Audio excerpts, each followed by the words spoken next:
Welcome back, my friends, to the D-Rate to Hate podcast. I'm your host, Wilk, from wilksworld.com, and this week we're going to be talking about a couple things that I've had on my mind, one of which is this drive-through kind of society that we seem to be living in now. I don't know if it's that way all over the place, but it certainly seems to be around where I live, so obviously it's on my mind. But first things first. Here at the D-Rate to Hate podcast, we're all about bettering the world, one attitude at a time. That begins with us as individuals. We did not create the hate, but with your help, we can derate the hate. So what have you done today to make your life a better life? What have you done today to make the world a better place? The decisions you make in your life, the choices that you make, the attitude that you carry yourself with, the things that you do to make your life a better life, in turn make the world a better place and make it better for everybody. So making good choices, personal accountability, making sure that you have the life that you want to live makes the world a better place for everybody around you. And I, for one, appreciate it. The next thing I really appreciate is when you get an opportunity, when you hear something on the D-Rate to Hate podcast that you think will help somebody else, please share that content. Share that content wherever you get an opportunity to do so, and that really helps out the cause. It does. So again, we're out here to better the world one attitude at a time, and I can only do that by you helping me. So let's get out there. Let's make the world a better place. All right. So the drive-through society. I heard somebody else say this a while back, and it made a lot of sense, and I've kind of thought about it a lot more since then. And depending on where you're at, if it's anything like where I'm at, you can't drive past a fast food restaurant these days without seeing the line just wrapped all the way around the parking lot. I mean, it's ridiculous the amount of people that are in the drive-thrus now, and there's a couple reasons for that. Now, obviously, if the lobby or the dining area in that particular establishment, if that dining area is not open, don't have a whole lot of choice. If you want that food, you're going to have to go through the drive-thru. And unfortunately, because of what's been deemed the Great Resignation, plaguing a lot of our service industry type businesses right now, a lot of people just don't have any choice.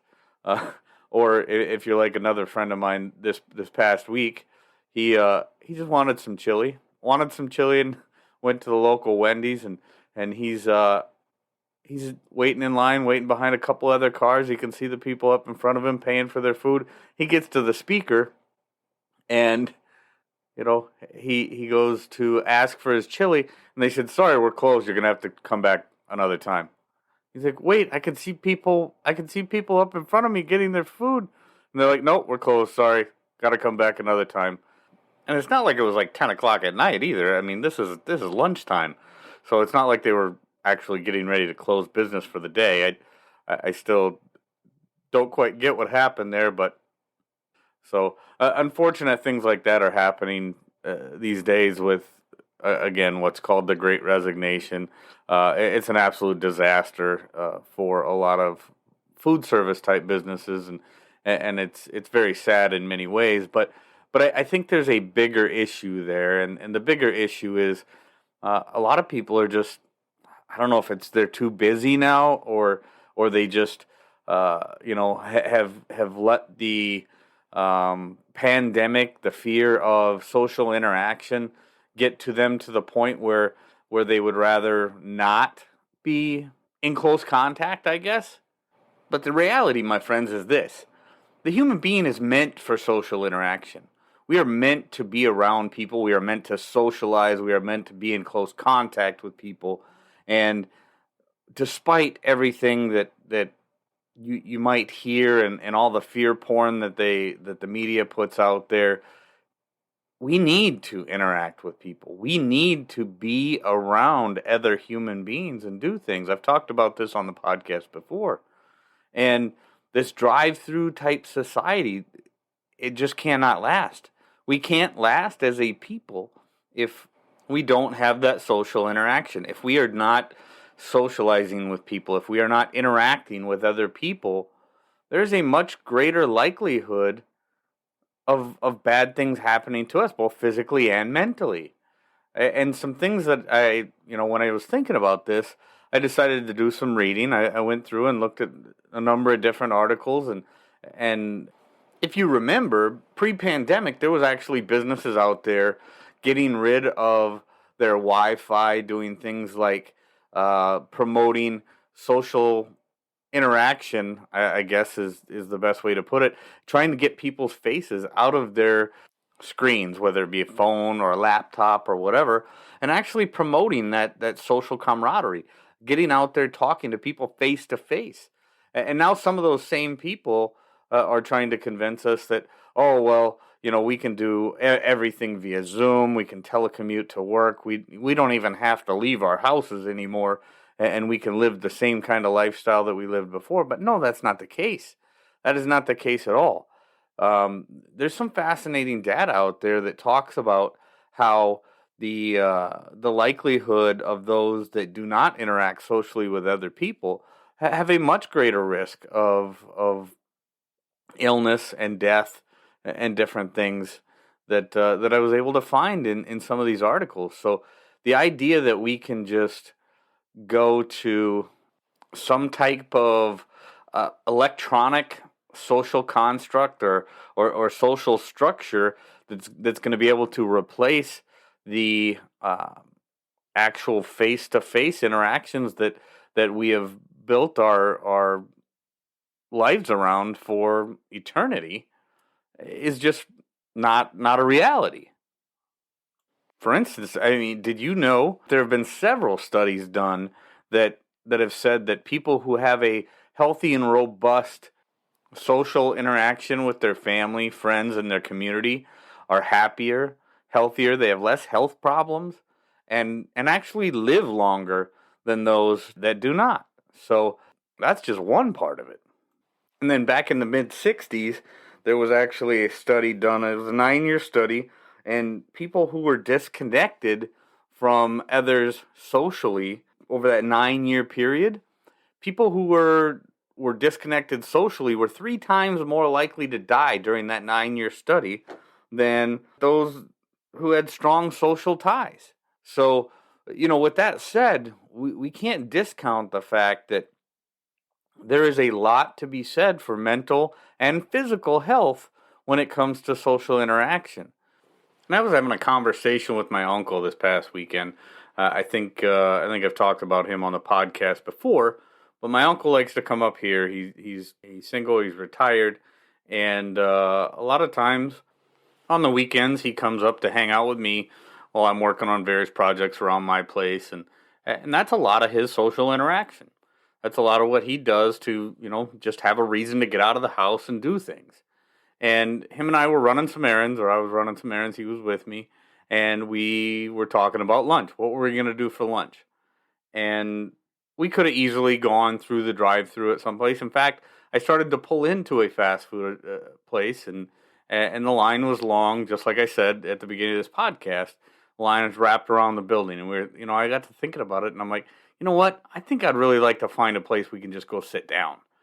And he said, yeah. He's like, I never get that's one of the things that I miss the most is going to eat out, because there's just so many places around here that are either no longer open because the government's reaction to the pandemic was to decimate the food service industry, and so there's several places that just aren't open anymore. And then because of the Great Resignation, there's a lot of places where the lobby just isn't open.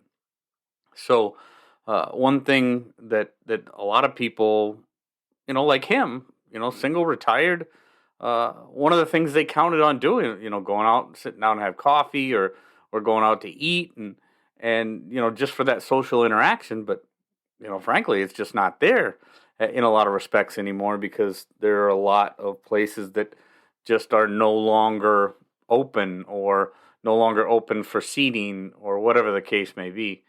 And it's just a very sad deal. So, we've become this drive-through society, and as more and more evidence comes out, and more people become aware of the truth that shutting down society as we knew it had virtually no statistical effect on stopping the spread or even slowing the spread of this illness.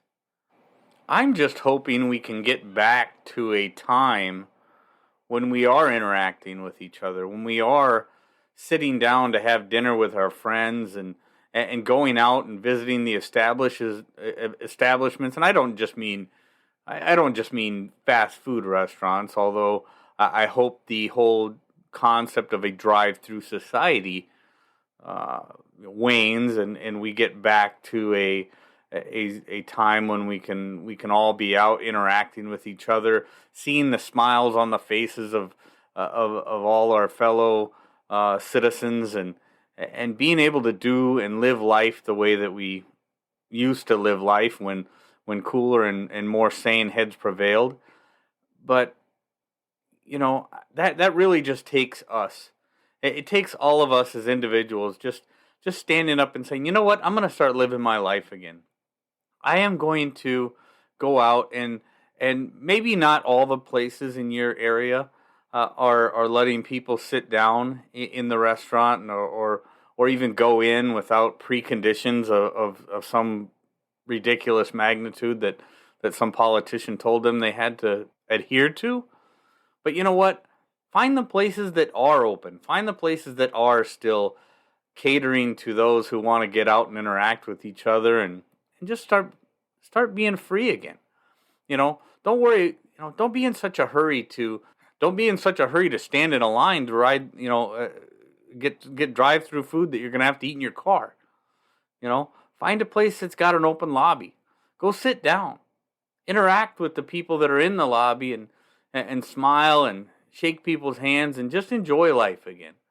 Because this concept of a drive-through society, that's not the way that people are supposed to live. We're social creatures, and we need to be social creatures again. So I'm not going to carry this on too much longer, but I think y'all get the point. It's very important that we interact with each other. Social interaction is so important for our mental and our physical health, and don't let anybody tell you any different. It's very important. Get out there. Be kind to one another. Be grateful for everything that you've got. And remember, it's up to you to make each and every day the day that you want it to be. Friends, I will ask you again, if anything that I've said in this Derate the Hate podcast episode or any of our episodes has hit you in a way that you think will help somebody else, please share it. Share it with your friends and drop me an email to let me know what you think. Even better, drop some feedback or a comment of some kind wherever you get your audio. That always helps too. With that, I'm going to back on out of here, and we will catch you next week.